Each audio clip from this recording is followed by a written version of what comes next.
Okay, let's lock in. This subtopic is the bread and butter of Edexcel A-level PE. So once you learn this, once you master this, you have a great foundation and you're going to be laughing by the end of this video. If you learn this, the rest of the course, you have a great foundation to build on. So by the end of this video, you want to know the key muscles and bones in the body. You want to be able to explain muscle constructions and something we call the stretch shortening cycle, SSC. You want to know the muscle roles in antagonistic muscle actions, explain the different levers, the three levers, apply the 3 Newton laws, explain stability using the concepts of center of mass, base of support, and things like that, calculate force and resultant force acting on an object, explain the acute muscular/skeletal responses to physical activity, so warming up and immediate exercise. So let's get right into it. Firstly, we're going to look at the names of the muscles and the bones in the body and the movement that they produce. So we have a full body muscle diagram. We have different angles, the back angle, the side angle. We have the skeleton as well. That's how muscles and the skeleton and the body look like. Now we're going to zoom in into each of these muscles, starting with at the shoulder. So at the shoulder, we have a few muscles. We have the deltoids, which are the actual muscles in the shoulder pocket in this area. The deltoids. And you need to know that we have the posterior deltoids and the anterior deltoids. So the anterior deltoids is this front part. See if I can shade. The anterior deltoids is this front part of the shoulder right here. That's the anterior deltoids. Anterior meaning it's facing forward, it's at the front. And then the posterior deltoids, if we look at it from the back, is the section of the shoulder that is behind. So that is the posterior deltoids. Next at the shoulder, we have the pectoralis major, or you can just say pectoralis. So these are the chest muscles, pectoralis.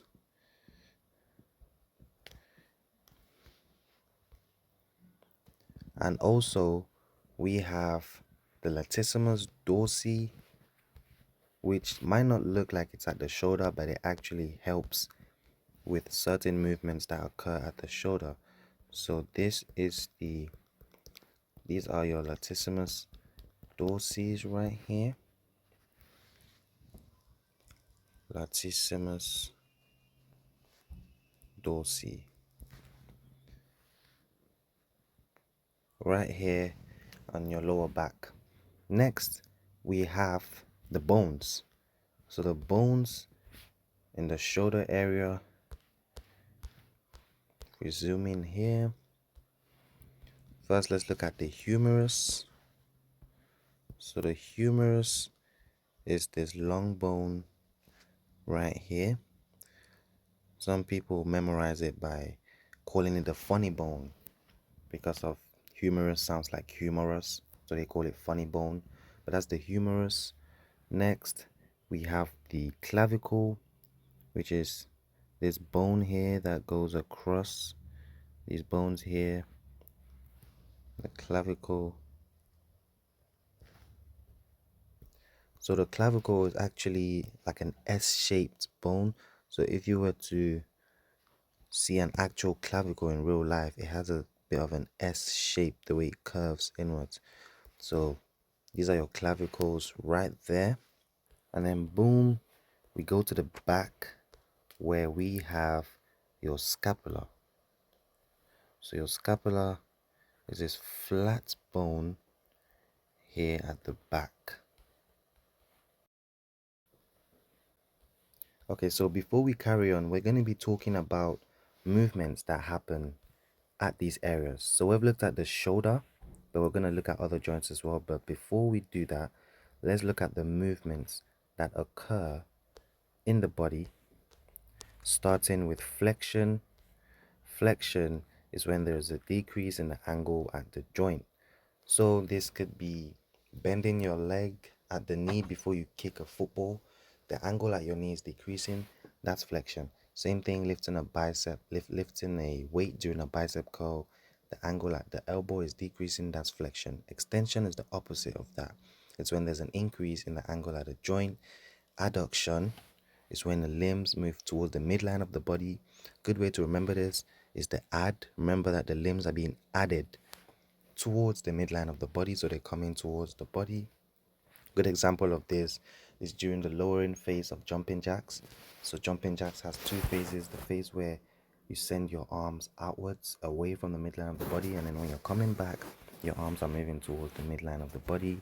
And then abduction is just the opposite. You're abducting. What does it mean to abduct? To take something away. So you're moving your limbs away from the midline of the body. Next we have rotation. This is moving a joint around or about a fixed axis. Next, we have horizontal flexion. This is when your arm moves across the body at shoulder height. So think about a right hook. So I was watching the Jake Paul Anthony Joshua boxing match yesterday. Anthony Joshua had a massive right hook towards Jake Paul's jaw, and the movement that was occurring in that right hook was horizontal flexion to throw that punch. Horizontal extension is just the opposite of that. It's your arm moving back out from across the body. Next, we have circumduction. Circumduction is when there's a cone shape being made at the joint. So think about sort of spinning your arm in a cone shape. So if I was to draw something here, let's draw a little stick man here. This is the arm. Let's say they're spinning their arm in like a cone shape. So their arm is going around in this trajectory. So that's circumduction. That cone shape can happen at the arm, at the shoulder, or also at the hip here. So you could be moving your leg in such a way that it creates a cone shape by moving it around and around and around that joint. So that's circumduction. Next we have plantar flexion. This is pointing the toes down effectively. So think of it as the foot is moving away from the lower leg, basically pointing your toes down. Dorsiflexion is the opposite. The foot is moving towards your lower leg. So think about your toes moving up towards the shin. Inversion is when the sole of your feet, of your foot, turns inward. So think about inward as towards the body. So if this is your foot right here, this is your foot, and this is your leg going up towards the rest of your body.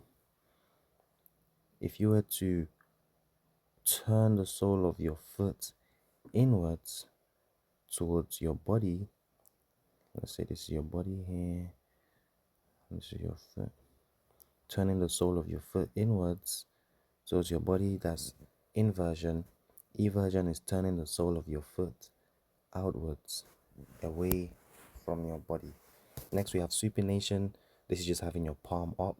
Pronation is the movement where your palm is down. So very straightforward. Okay, let's go back to the muscles and the bones we were talking about. So we had just finished talking about the shoulder, naming the bones. Just a quick recap. The humerus is the upper arm bone, is that long bone that connects from the shoulder to the elbow. The clavicle is the collarbone, and it acts like a strut that holds the shoulder away from the chest, and it helps you to have better arm movement. And we also looked at the scapula, which is the shoulder blade, that flat bone at the back that provides attachment for loads of muscles, and it forms part of the shoulder joint. Now, what we haven't done yet is spoken about the different movements that the muscles actually do. So let's start with the deltoids. So the different movements that the deltoids are responsible for, the anterior deltoids to be specific, the anterior deltoids help with flexion and horizontal flexion.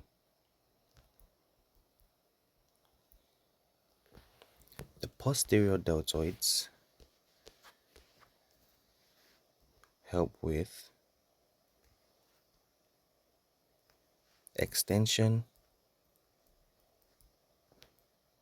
and horizontal extension.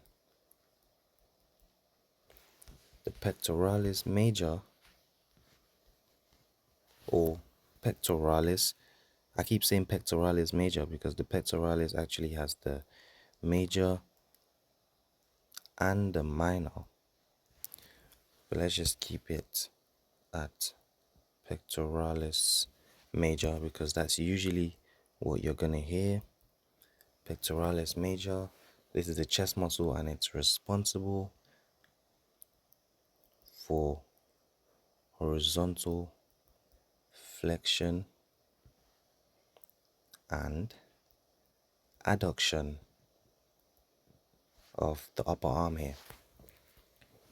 Next, we have the latissimus dorsi, that massive muscle towards your lower back, and the latissimus dorsi is a powerful muscle that is responsible for extension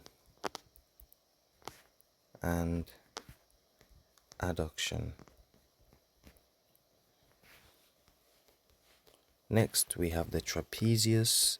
We didn't look at the trapezius, so this is a new muscle. This is this muscle right here at the back of your neck, your trapezius.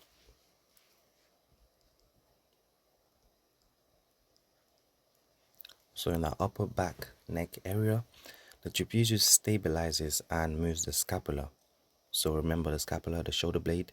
And this matters because the shoulder blade is not just the arm. It's actually the scapula plus the arm working together. Okay, now let's move on to some sporting examples of movements at the shoulder. You could say a chest pass in netball, volleyball, basketball, whatever. That chest pass, the movement that happens is horizontal flexion, let's say HF, which is powered by the pectoralis major, let's say the pecs, plus the anterior deltoids, like we spoke about. Another sporting example of a movement at the shoulder is during pull-ups. So during a pull-up movement, what's happening there is we have adduction and extension. So think about it. This is the pull-up bar. This is you. Your arms being already up, extended towards the pull-up bar. That's already extension. And then doing the pull-up, actually moving up, means your arms are going to be getting closer and closer to the midline of your body. So that's the adduction part. And the extension part was spoken about because your arms are in that extended position to hold on to the bar. Now, conversely, during the downward phase, your arms would be moving away from the midline of the body. So that would be abduction. And lastly, another example you can talk about is during swimming front crawl, where you can see rotation and circumduction at the shoulder. Okay, now let's move on to the hip. So your hip area, these areas here at the front and the back. So at the back would be this area, and the muscles in this area, we have the gluteus, which is your butt cheeks. Oh, I was gonna write butt cheeks. Gluteus. Again, the gluteus actually has multiple parts. There's the gluteus maximus, gluteus medius, and gluteus minimus. But for this spec, you can just focus on gluteus. So we have the gluteus, we have the hamstring group, which is actually called hamstring group because there are 3 muscles in the hamstring group.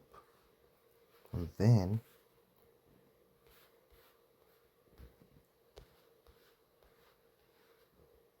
we have something called the psoas muscle, which is spelled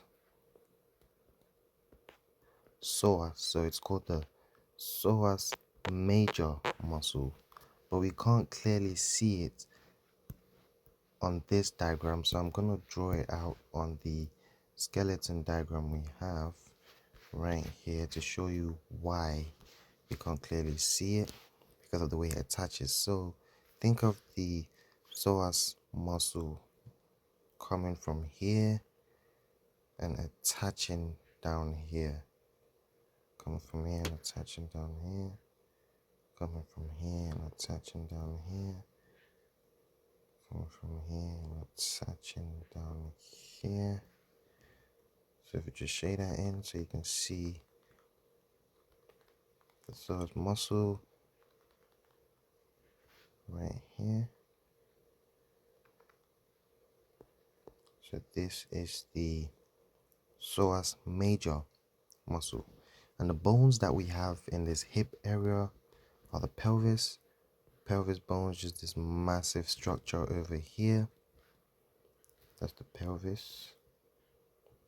And the femur is this long bone over here, your thigh bone. We call that the femur. Now the movements that happen at the hip, just find some more space. The movements that happen at the hip are flexion, extension, abduction, adduction, rotation, and circumduction. As you can see, we've got some huge muscles and bones at the hip. So for the bones, we have the pelvis, which is really important because it transfers force between the upper body and the legs. And the femur is important because it's the strongest and biggest bone in the body. So a lot of the powerful movements that require a lot of leverage go through the femur. The gluteus, especially the gluteus maximus, is the main hip extensor. So this is huge for sprinting, jumping, and lifting movements. And the hamstring group, right here at the back of the thigh, works both at the hip and at the knee. So at the hip, it helps to extend the hip. So that means driving the leg backwards. And at the knee, it helps with knee flexion. Now, psoas major right here is really important for driving the knee up. So it's important for hip flexion. So you see this knee, it's down here. If this knee was to come up, maybe in a sprint or clearing a hurdle or something like that, that psoas major, which is somewhere around here, would be responsible for that movement. Now for some sporting examples of what happens at the hip, we've already mentioned one, which is sprinting. So during a knee drive in sprinting, hip flexion occurs, which is powered by the psoas major.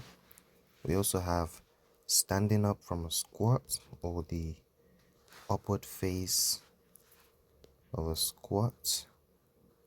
Hip extension happens, which is created by the glutes and the hamstrings.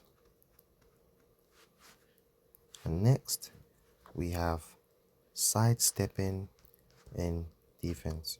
So this could be a football defender, or in basketball a defender, sort of sidestepping, shuffling to be able to stay in front of the opponent. The movements here are hip adduction and abduction, which are powered by various muscles in the hip, so really all of them. Okay, let's talk about the elbow now.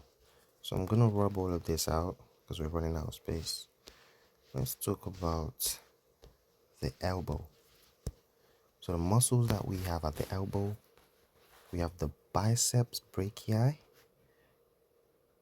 which is this muscle at the front of the upper arm, bicep brachii, and at the back of the upper arm, we have something called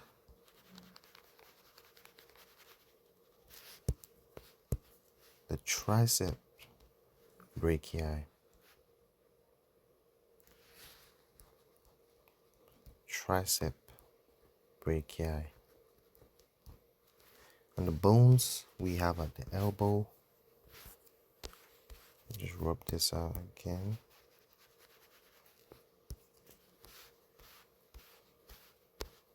We have the humerus, which was actually spoken about already. This humerus connects the shoulder to the elbow, so it's relevant for both the shoulder and the elbow. We also have the radius and the ulna. So students can get very confused by the position of these bones, and sometimes the exam will try to trick you by asking you to label which one is the radius and the ulna. They look very identical, right? So that's why it can be tricky. But the key technique here to understand which is which is that the radius is on the thumb side. So you see this is the thumb and the ulna is on the other side. So that's how you remember it. And the elbow is a very simple joint. So only flexion and extension are the two movements that occur at the elbow. And flexion is created by the biceps brachii, while extension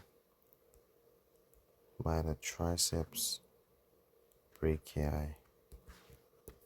Some sporting examples at the elbow, you can say biceps flexion during a pull-up.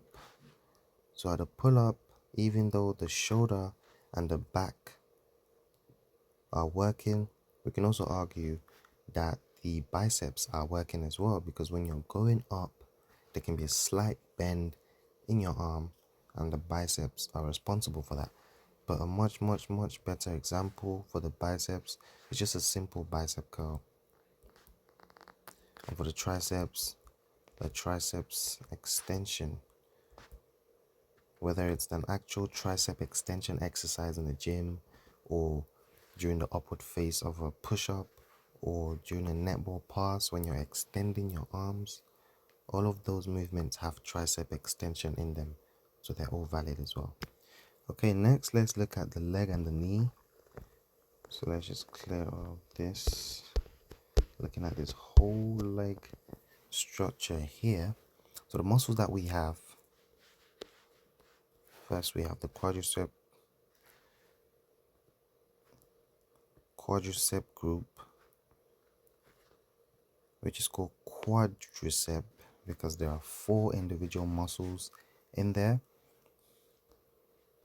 Next, something we've already looked at, we have the hamstring group.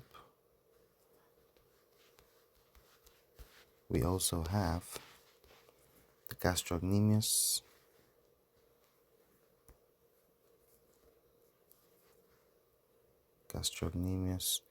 which is your calf muscle.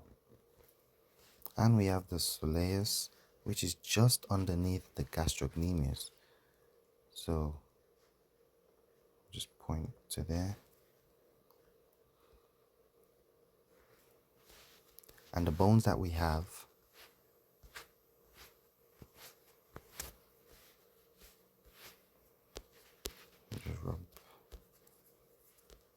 actually, we have enough space right here. The bones that we have, again, like last time, we have the femur. We have another special bone, which is a small bone that sits at the front of the knee, right here, as you can see there. And we call this bone the patella. We also have the tibia and the fibula. So the fibula is the small one,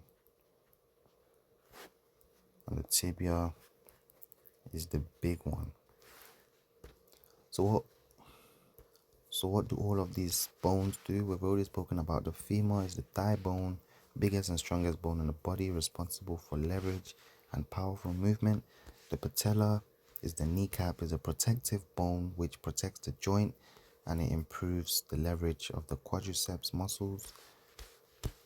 We move on to the tibia. This is the shin bone and it's mainly a weight-bearing lower leg bone. The fibula is a thinner bone next to the tibia that helps with stability and attachment. Now for the muscles, the quadriceps here at the front of the thigh are the main knee extensors. So knee extension is their main function, but the quadriceps group can also work at the hip. So similar to the hamstring groups, the quadriceps group can work at the hip and create hip flexion, but just in a slightly different way from the psoas major muscle which we looked at previously. Next, the gastrocnemius is the calf muscle that crosses the knee and the ankle. So it's mainly responsible for plantar flexion, but it can also minorly affect knee flexion, but really just focus on plantar flexion for the gastrocnemius. The soleus is also a calf muscle which is underneath the gastrocnemius, and it mainly focuses on plantar flexion at the ankle because the soleus doesn't cross the knee.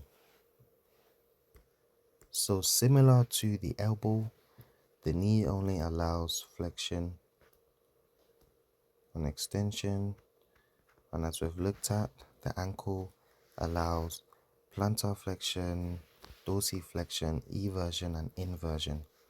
And some sporting examples at the leg can be kicking a football or kicking anything really, a rugby ball, and also landing from a jump. Okay, now let's zoom in into the ankle and the foot. The muscles at the ankle and the foot, one we've already spoken about is the gastrocnemius. So we've looked at it from the back, but we can also point to it from the front. We have the gastrocnemius, and the soleus also sits underneath there. So that's, I've just drawn it at the front there, but you know what it looks like at the back because we did it here. And an additional muscle which we haven't looked at yet is the tibialis anterior. So if you recall, we've seen this word somewhere else, anterior. We've seen it at the shoulder. And what does anterior means? It means at the front.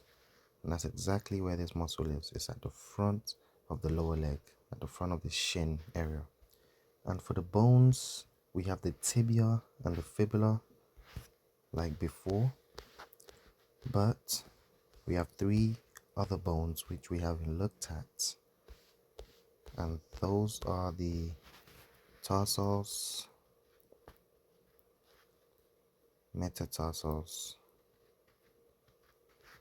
and phalanges. So the phalanges are the very tip of the foot. The metatarsals are sort of in the mid area, just behind the phalanges, and the tarsals are behind the metatarsals. So you can almost think of it let's say this is the foot.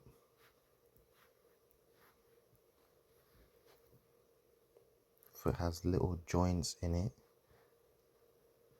and then this is the final tip of the of your toes. So let me use a color here. So this part at the very end, then we have this middle part, and we have this base part right here. So the base part, tarsals, the middle part, metatarsals, and at the tip we have the phalanges. That's just a good way to remember tarsals, metatarsals, phalanges. And in the tarsals we have some interesting bones. We have something called the talus, and we also have something called the calcaneus, which is your heel bone. So those two bones are found within the tarsals. So a quick rundown of the muscles. The gastrocnemius muscles responsible for plantar flexion. The soleus responsible for plantar flexion as well.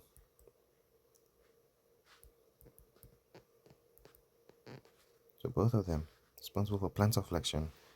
And now the tibialis anterior, which we haven't looked at yet, is responsible for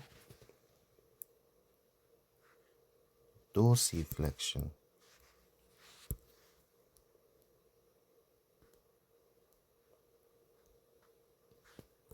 Some easy examples of movements that happen at the foot. You can say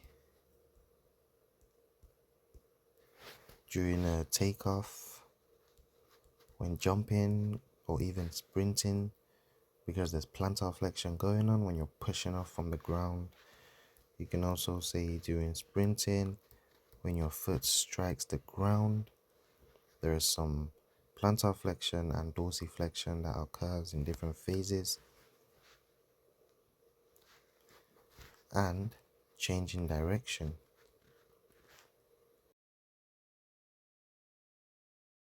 So when playing many different sports, for example football, basketball, you often see that the athletes have these very scary looking shin angles, right?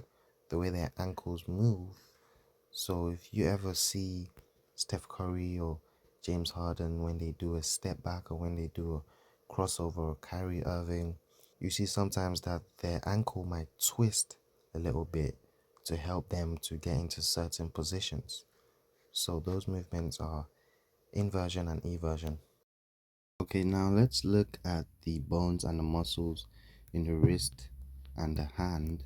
So if I just rub this out real quick so we can have some more space here. So the bones in the wrist and the hand, some of them were spoken about already.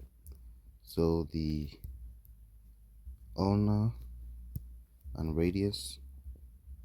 So the radius is here and the ulna is here. Remember, the radius is thumb side and the ulna is the other one. And then we have the carpals, metacarpals, and phalanges. Again, in the same way that we did at the foot with the tarsals, metatarsals, and phalanges, we have the carpals here towards the base, and then the metacarpals here sort of in the middle area, and then the phalanges at the tip. So similar thing again. If I scroll back to the other diagram, similar thing with the foot that we spoke about. Okay, yeah, so similar thing to this diagram, but now instead of tarsals, just replace tarsals with carpals. So that base is the carpals, the middle is the metatarsals, and then the tip, so of the tip of the toes is the phalanges. So for muscles, you don't really have to worry too much about the muscles around the wrist and the hand. You don't need to know that for this spec. But for the movements that occur at the wrist, you need to know supination, which is having your palm up. So like when you're holding, let's say, a basketball in your palm with palms up, or you're holding a bowl of soup or something. And pronation is the opposite, having your palm facing down. Sporting examples: tennis serve or throw, we could say that's one example. So we just write that there. Tennis serve or throw. Why?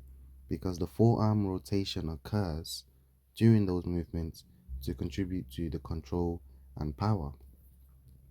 And also a similar thing with basketball dribble.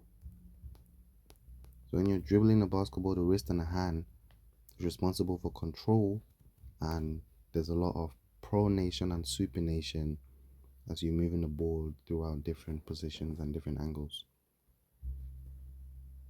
Okay, lastly, let's look at the muscles and the bones in the trunk area. So this is where your core is found. So the muscles found in this area, let's rub this out. We have got the rectus abdominis, which is just this six-pack muscle here, and the rectus abdominis is responsible for flexion of the trunk, so curling up the trunk. So that's the rectus abdominis. Find a way to write that. Rectus abdominis, responsible for trunk flexion. Next, we've already looked at this as well. We have the latissimus dorsi.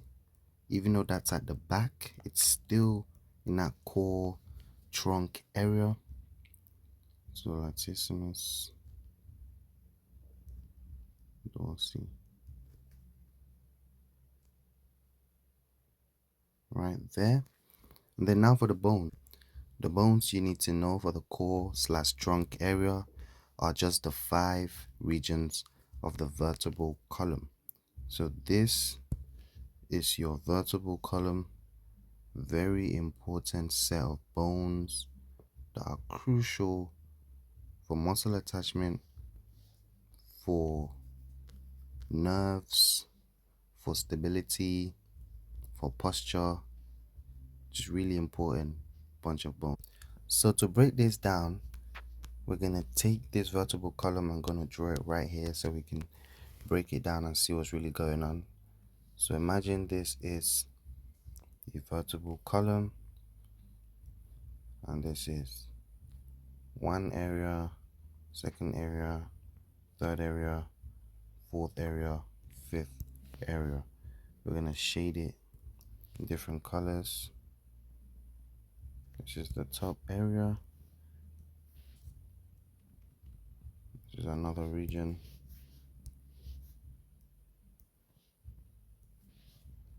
Another region. Another region. Then let's do this last one in black. Okay, so let's start from the top. The top region is called cervical vertebrae. So each of these regions have a certain number of vertebrae. So vertebrae are actually individual bones that are in the vertebral column. But you don't need to know exactly how many for this course. So we're just going to focus on naming them. So the top region is called cervical.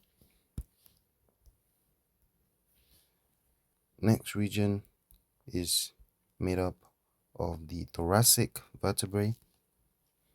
Next region is made up of the lumbar vertebrae. So this is the lower back area. The thoracic is in that upper slash mid back area. And then next we have the sacrum or the sacral region. So this is in the pelvis area. And then lastly, we have the coccyx region, which is in the tailbone area. So that's it for the trunk.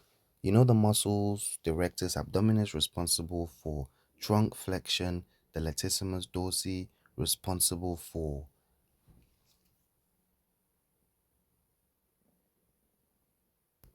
extending and stabilizing the trunk when the arms are fixed. So in movements like climbing, rowing, pulling. And the trunk allows flexion, extension, and rotation. Some sporting examples of this is, let's take a boxing punch. So again, I was watching the Anthony Joshua versus Jake Paul boxing match yesterday. Every time a fighter punches, they rotate through their trunk. Another example is a rugby tackle. You need a lot of core stability to resist being moved when someone's trying to tackle you in rugby. Another example is rowing. So for each rowing stroke, there's a lot of trunk extension control that is needed to be able to generate that rotational power. Okay, now that is the biggest and the most fundamental part of this video done. We're going to move on to the stretch shortening cycle and types of contraction. First, let's look at the types of contraction. We have concentric contractions. This is where the muscle shortens while producing force. Examples: biceps during the upward phase of a bicep curl, the glutes when taking off for a jump.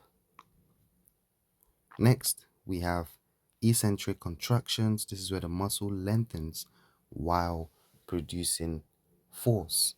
Examples: lowering a dumbbell during a biceps curl, or your quadriceps during the downward phase of a squat.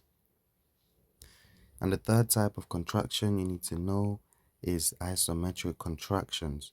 So this is where the muscle produces tension, produces force, but it doesn't change length at all. So for example, just holding a plank or holding a wall sit position, or a more practical sporting example, doing a rugby scrum, when you're pushing against resistance but you're not going anywhere, the muscles in your body are still contracting, but they're not moving, they're not changing in length. Okay, now let's talk about the stretch shortening cycle, SSC. So SSC is when there's an eccentric action that is immediately followed by a concentric action. And it's really important because it improves and increases force and speed of the concentric movement. So the SSC has three phases. We start with the eccentric phase. This is where the muscle tendon unit lengthens under load. So let's say, let's pick a good example. A good example of an SSC movement is a depth jump, right? So in a depth jump, this is basically where you jump down from an elevated surface like a box, and then immediately upon landing, you spring back up. So the eccentric phase would be me actually landing. So this is the box that I'm standing on. I jump down,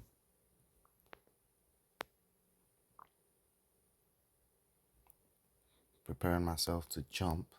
So those milliseconds where I've landed and my body is absorbing force, my muscles are absorbing the force and lengthening under the load, is the eccentric phase.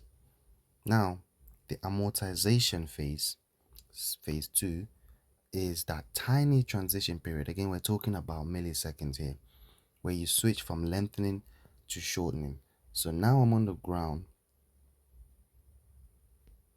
I'm absorbing that load during the eccentric phase, but then I've absorbed a lot of the load. Now it's time for me to actually transition into the concentric phase. So there's a few milliseconds there where I'm transitioning from absorbing and from lengthening, and I'm moving towards actually shortening so I can finally spring out. And then that's what happens in the third phase, the concentric phase, where I actually do spring upwards and I jump upwards. So this is the phase where the muscle shortens explosively. These are the two main reasons why SSC is so important. Reason number one, elastic energy. So tendons behave a bit like a spring. So during the eccentric phase, energy can be stored in the tendons and then released during the concentric phase. And for the stretch reflex reason is that the rapid stretching can trigger a strong neural drive to the muscle, helping the muscle to produce a greater forceful contraction. Why does SSC increase performance? Two main reasons. We have elastic energy. This is because tendons behave a bit like a spring. So think of a spring. The tendons absorb a lot of energy, they store a lot of energy during the eccentric phase, and then they release that energy during the concentric phase. And also stretch reflex. Stretch reflex happens when rapid stretching in the muscles can trigger a strong neural drive in the muscle, which helps the muscle to produce a more forceful contraction. There's a very interesting science behind this, and it's linked to something known as the Golgi tendon organ. But you don't have to know that for this course, but just know that there's a strong science and a strong physiology behind why the stretch reflex is really important in triggering that strong neural drive in the muscle. So basically, the shorter the amortization phase, the more energy is retained and the more powerful the concentric phase can be. Because if you pause too long in that amortization phase, energy can leak out as heat, and then that power advantage that you have gets lost. Some sporting examples of stretch shortening cycles in movement are any counter movement jump. So that depth jump that we used to describe the different phases down here is an example of a counter movement jump because you dip and then you explode. So it's a perfect example of SSC. Another example is sprinting because each foot strike uses SSC in the calf and in the Achilles. So the Achilles, if we go back to our skeletal diagram or muscular diagram right here, the Achilles is this huge tendon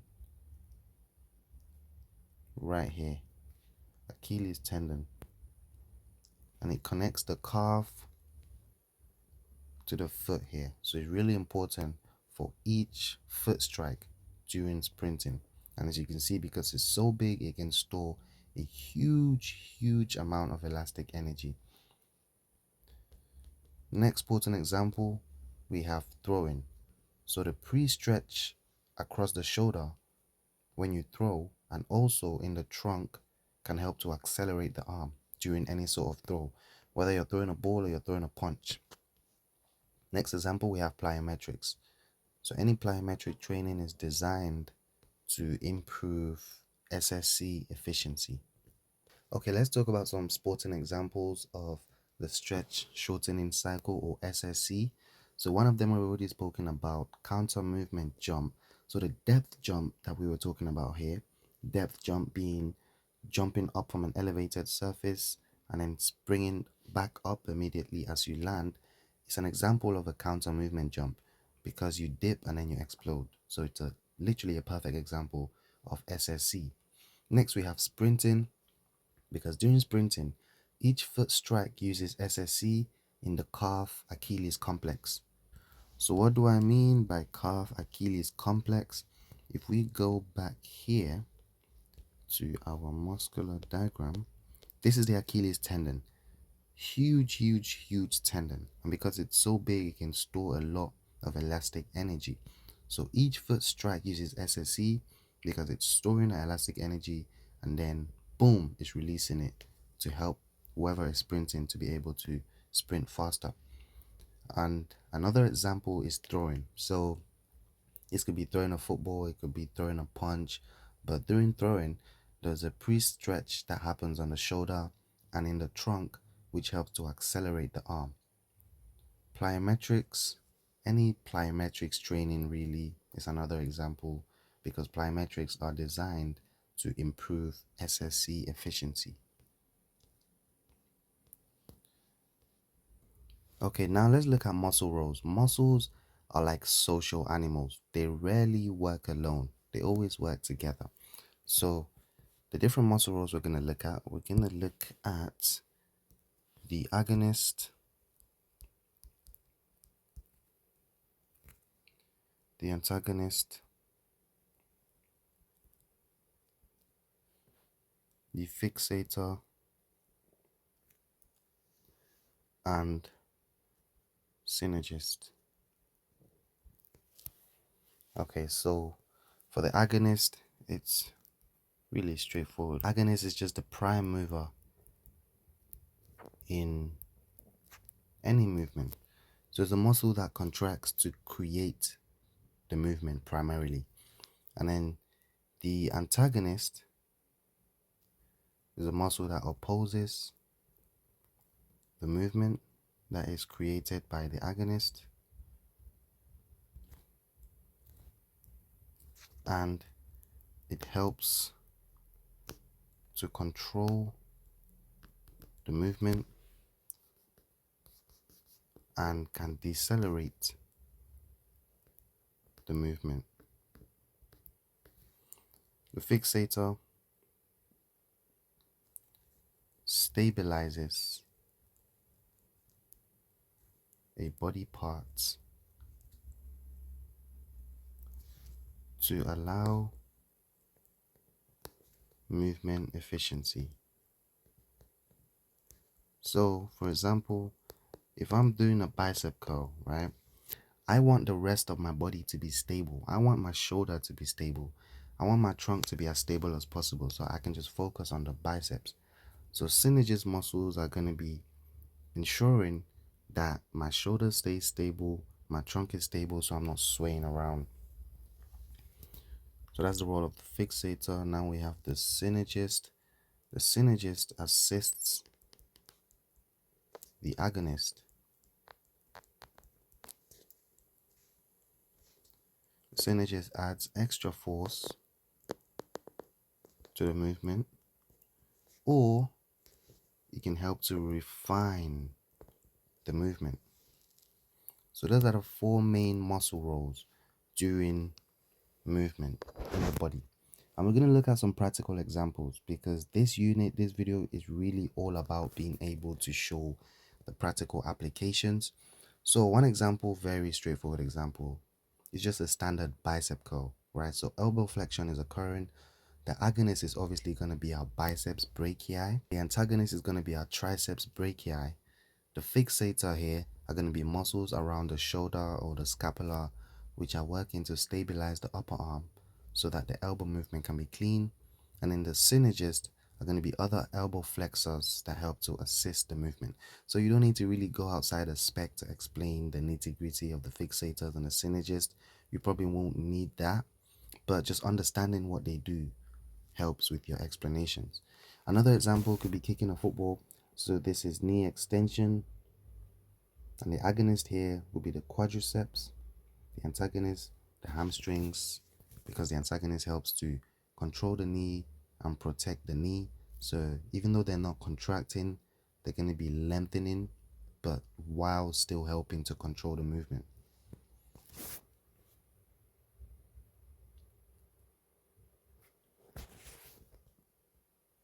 Another example is staying stable in a rugby tackle. So a lot of this is isometric and eccentric contraction. So boom, you get tackled. Fixators have to stabilize your joints so that you don't just fold like an omelette. and the antagonist co-contract to be able to stiffen your joints and to resist unwanted movement. So the word co-contraction is powerful because it means the agonist and the antagonist both contract to increase joint stability. Another common example of co-contraction is when you land. Right, when you land, there is tiny muscles in your ankle that all contract at the same time to make sure that you don't snap your ankle, basically. So that's the importance of co-contraction. Now let's look at levers. Levers has to be the easiest thing to understand in PE. So this really should be very straightforward. So a lever system has three parts. It has what we call a fulcrum, which you usually see drawn as a triangle. It has what we call the effort, which will be drawn as an arrow, and the load, which will also be drawn as an arrow. So fulcrum, effort, load. The load and the effort can be pointing up or down depending on what the movement is. So those are the three main parts of a lever. Now let's go into what levers actually look like, what first class, second class, and third class levers look like. So to draw out our first class lever, you always want to have the actual lever, which is just a line. And the first class lever always has the fulcrum in the middle, and then the load and the effort on either side. So if we were to pick an example of a movement that occurs in first class lever, we can say heading a football in football. So in that case, the effort will be on one side and the load would be on another side. Just label that. And the effort would be the neck muscles here. The fulcrum would be the neck joints, and the load would be the actual football. So if we were to go to our skeleton diagram just to be able to illustrate this better. Okay, so this is our lever, the fulcrum here, just the neck joints. The effort is coming from these neck muscles, and the load is the weight of the ball, and that's really it. That's the first class lever in a practical application. So that's a practical example of the first class lever. Now what does the second class lever look like? Again, we have the three parts, the fulcrum, effort, and load, but it's arranged a bit differently. So the load this time is in the middle, and then the fulcrum and the effort are on either side. So I could put the fulcrum here, or I could also put the fulcrum on either side. It doesn't really matter. For this one, I'm just gonna leave the fulcrum here, and I'm gonna place the effort here. So that's the effort, that's the load, that's the fulcrum. Now let's look at what a practical example looks like. And the perfect example for the second class lever is during a calf raise. So let's go back to our diagram. Let's see if we can pick a good diagram. Okay, let's pick this diagram. Let's just rub this out. So calf raise here happening at the calf. Imagine this guy or this girl is engaging in a calf raise, right? I know they're not, but let's just imagine that they are. So calf raise is where you're lifting up your body weight through the ball of your foot, basically. So in that case, the ball of your foot would be the fulcrum. So let's draw our lever first. Ball of the foot will be the fulcrum here, or you can draw it towards the toe area. And then the effort is actually coming from the calves, right? Because there's a calf raise. So the effort is back here because it's coming from the calves. And then the load is the body weight, which is acting straight down here through the foot. So that is a second class lever in a practical example. When we talk about second class levers, it's important to know that second class levers give a mechanical advantage. So a mechanical advantage basically means that you can move a big load with relatively less effort. So I'm just going to mark here mechanical advantage with a tick. And now we move on to third class levers. Third class levers usually operate at a mechanical disadvantage. So I'm just going to say mechanical advantage with a cross, because it doesn't have a mechanical advantage. It operates at a mechanical disadvantage. So mechanical disadvantage means that the muscle has to produce a lot more force to move a relatively lighter load. But compared to the second class levers, third class levers actually provide more speed and a larger range of motion. Meanwhile, second class levers, even though they have a mechanical advantage, so they can move bigger loads, but usually their movements tend to be slower and have a smaller range of motion. So what does our third class lever look like? We have the lever, and for this one we have the effort in the middle. So let's draw the effort coming down, and then the fulcrum and the load can be on either side, doesn't really matter which side. So let's put the effort here, we have the load here, and we have our fulcrum here. So what does a practical example of a third class lever looks like? This is a very tricky example at the bicep. So when you see this, you wouldn't think it's a third class lever just by looking at it, but we're going to explain why it is. So let's draw a bicep curl here. Let's say this is the humerus, this is the lower arm, it's the hand, and this is where the weight is. And let's draw our bicep here, our bicep. And this is important to know, the bicep attaches onto the lower arm and up here at the shoulder. So let's draw our lever. See, our lever is here. We're lifting this weight, right? So where's the fulcrum? The fulcrum is the elbow joint. So we can draw our fulcrum here. Where's the load? The load is the weight that we're using for our bicep curl. So that's our load, that's our fulcrum. Now remember, the bicep attaches to the lower arm through this tendon here. So what a lot of students might do is they might think that the biceps attach directly onto the elbow, but that's not the case. So the effort isn't at the elbow, the effort is just in front of the elbow here. So the effort is actually here, from here, where the bicep inserts. So we're gonna draw our effort there. So yeah, that's a practical example of the third class lever in action. Alright, now let's move on to Newton's laws of motion. If you're a physics student, you might really love this bit. So Newton's 3 laws of motion in sport. Very straightforward. The first law is the law of inertia, and it states that an object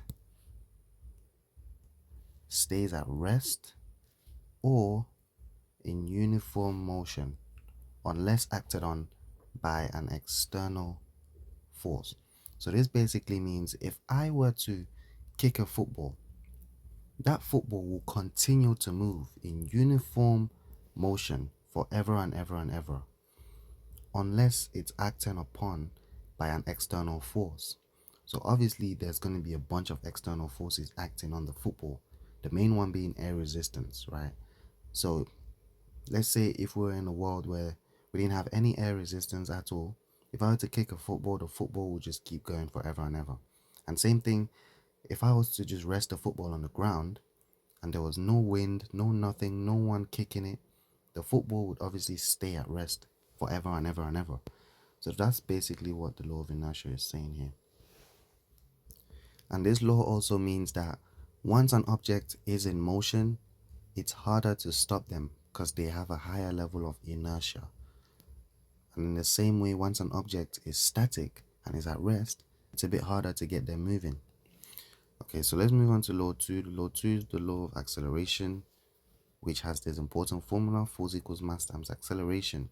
So this formula basically means if you increase acceleration, then you increase force. And if you increase mass, then you need more force to be able to accelerate at the same rate. So in sport, this is really important in sprinting, right? During the sprint start, the more force you push into the ground, the bigger the acceleration. Okay, now let's go to law number 3. This is probably Newton's most popular law. It's the law of action and reaction, and it states that for every action, there is an equal and opposite reaction. So in sport, when you push down into the ground pushes up on you. So when you're sprinting, you push down and back into the ground to accelerate. The ground pushes up and forward on you, and that force is called a ground reaction force. That reaction force is what is launching you forward in sprinting, is what's launching you upward in jumping, and is what changes your direction in cutting. So if you can connect Newton's laws to muscle contractions and levers, you're in that top grade territory. Okay, now let's talk about stability, center of mass, base of support, and line of gravity. So these are very important concepts. Base of support means the area under you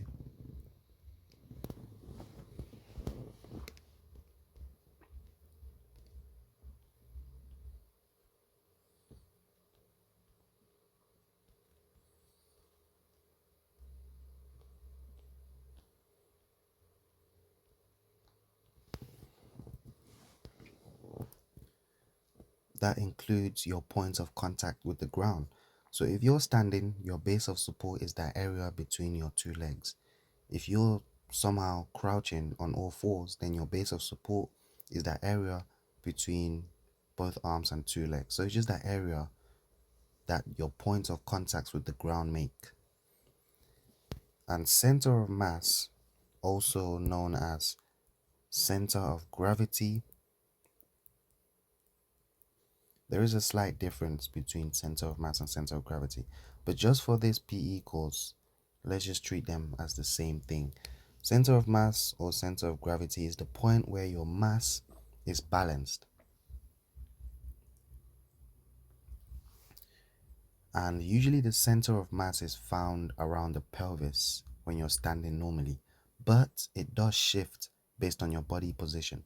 So your center of mass when you're standing is different from your center of mass when you're crouching, and it's different from your center of mass when you are leaning. It's different from your center of mass when you jump. Line of gravity. Line of gravity is the vertical line from your center of mass down to the ground. So if we were to go back to our diagrams here, let's say your center of mass is somewhere here in that pelvis region. The line of gravity would be a straight line from your center of mass down to the ground. That's the line of gravity. Okay, so what's really important, the golden rule when it comes to stability and all of these concepts, is that if the line of gravity falls inside the base of support, you are stable.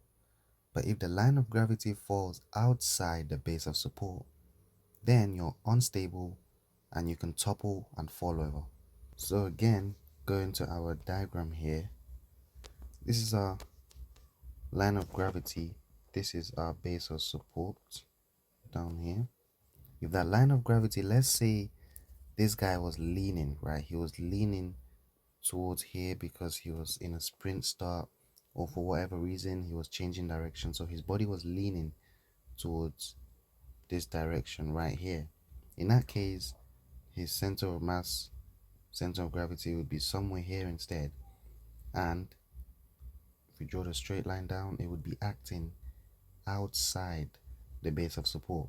So if it was acting outside the base of support, he would probably either topple over, or he could correct it with his muscles to help him accelerate. And we're going to look at why that's important later, why it's important sometimes to be unstable.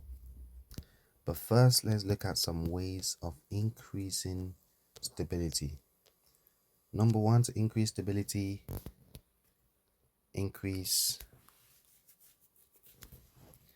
make the base of support bigger. So a simple way to do this is just having your feet further apart. Another way to increase stability is have your center of mass lower. So you can do this by bending the hip, bending the knees, or dropping your hips. Another way is to keep the line of gravity closer to the center of the base of support. Another way is to increase friction with the ground. So maybe wearing shoes that have better grip, playing on a surface that has better grip. Another way is to increase the mass. So think back to Newton's second law of motion. An increase in mass can increase stability because it's harder to accelerate. Remember that equation: if you increase mass, you need a greater force to be able to produce the same acceleration. Okay, now let's look at some sporting examples of stability. So one example where you want to improve stability is if you're a defender and you want to track your opponent.